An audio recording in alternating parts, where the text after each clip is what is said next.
Bilboko ezkerraldea. Garai bateko industria jardueraren aztarnak ikusten dira han. Siderurgia, metalurgia, papergintza, kimika eta abar luzea. Denek kutsadura sortu dute modu batean edo bestean, eta lekua utzi ondoren, erabili duten lurzoruan geratu da kutsadura. Horrelako ehunka orube daude sakabanatuak euskal geografian, eta orain, beste erabilera bat eman nahi bazaie, ezabatu egin behar da kutsadura hori. Azken urteotan lur kutsatua atera eta zabortegietara eraman dute. Hau da, leku aldatu dute kutsadura. Teknalia lekuan bertan aplikatzeko teknika garatzen ari da, eta burdinaren nanopartikulak erabiltzen dituzte kutsadura deusezteko.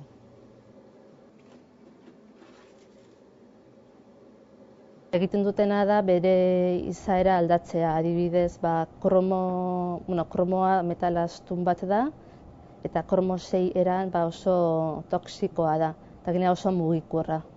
Orduan, nanopartikulak egiten dutena da kromo 6, kromo 3 bihurtu. Eta kromo 3 hau ez da toksikoa eta ez da mugitzen. Orduan hori da nanopartikulen eragikaitik. En cada caso es diferente. Por ejemplo, como comentaba, en los disolventes clorados... Kasu bakoitza ezberdina da. Adibidez, disolbatzaile kloratuetan burdinak kloroaren konposatu organikoa askatzen du. Horrela, molekula aldatu egiten da eta arriskua galtzen du. Una química distinta y por tanto su peligrosidad desaparece.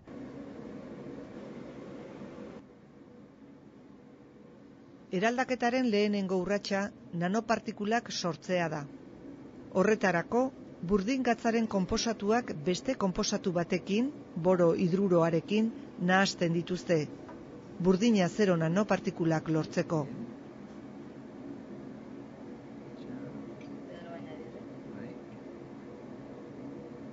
Baliozkoa den frogatzeko, substantzia toksiko batekin nahasten da eta erreakzioa ikusten.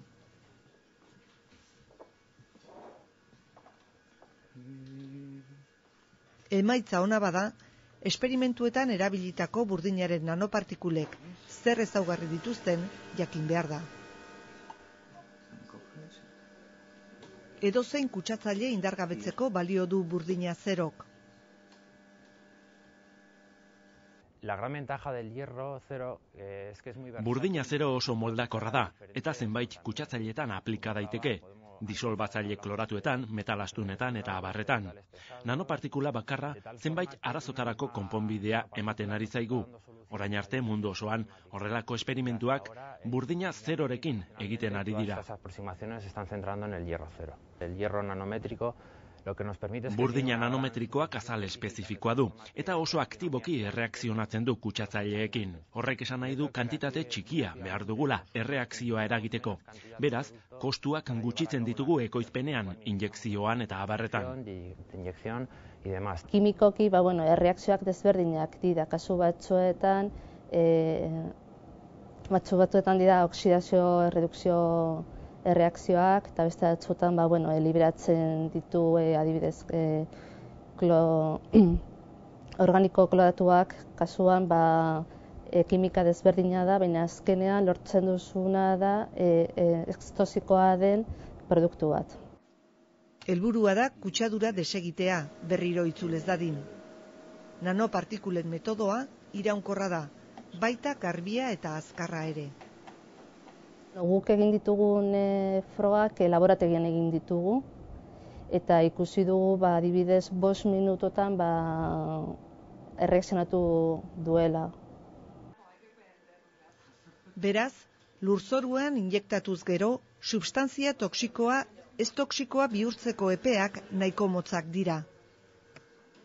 Dependerá mucho del emplazamiento. Lurzoru bat garbitzeko zenbait hilabete beharko ditugu. Garbitu nahi dugun lurzoruaren, naturaren, kutsadura mailen eta beste ezaugarri batzuen arabera. Beste teknologia batzuk erabiliz gero, ala nola, biologikoak, askoz ere denbora gehiago beharko dugu. Urteak naiz eta, behar bada, irtenbide iraunkorragoak izan.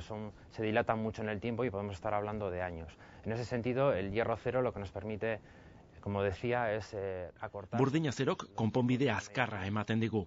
Bizpahiru hilabetez edo, asko jota, 6 hilabetez hitz egiten ari gara. Del orden de 2 meses, 3, 6 meses como valores mayores.